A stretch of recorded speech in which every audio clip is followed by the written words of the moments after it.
Salve! Da tempo è stata costituita la Confederazione dei Territori Veneti. La Confederazione Territori Veneti è lo Stato veneto in corso di realizzazione e vuole essere uno Stato federale, libero, sovrano e indipendente, composto da 21 territori-stati, su esempio dei cantoni svizzeri. Le terre venete, che vanno dal fiume Adda all'Istria, sono state suddivise in 21 territori, su esempio dei cantoni svizzeri, come erano peraltro nel 1797, prima dell'invasione di Napoleone, che pose fine al legittimo governo veneto.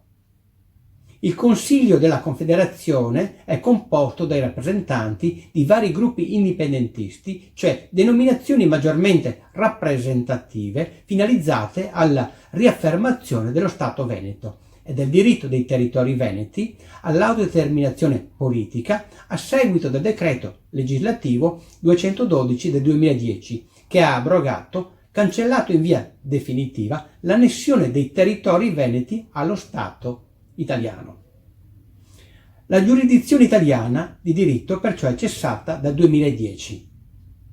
Anche il decreto legislativo 212 del 2010 ha dato esecuzione con legge alla stessa legge 881 del 1977 di ratifica dei trattati internazionali sul diritto dei popoli all'autodeterminazione. Lo scopo di creare delle assemblee territoriali costituenti. Vedi l'esempio dello Stato federale svizzero.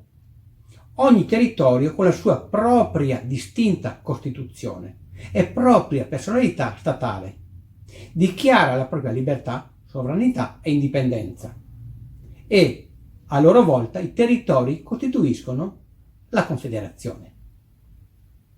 Anche la Confederazione dei Territori Veneti ha la propria Costituzione, il proprio ordinamento, però con solo 4 competenze: politica estera e sicurezza, dogana e politica monetaria, legislazione di competenza e pratica federale e per ultima, ma non meno importante, la difesa.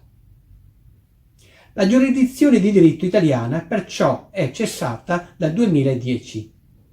Da allora lo Stato italiano continua ad occupare i territori veneti senza titolo.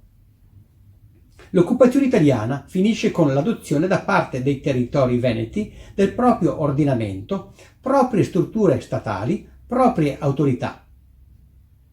È illegittima l'occupazione italiana a decorrere dalla data di dichiarazione del governo veneto di voler esercitare la propria sovranità, con diffida dello Stato italiano a ritirare le proprie istituzioni dal suolo veneto, con ricorso alle autorità giudiziarie internazionali.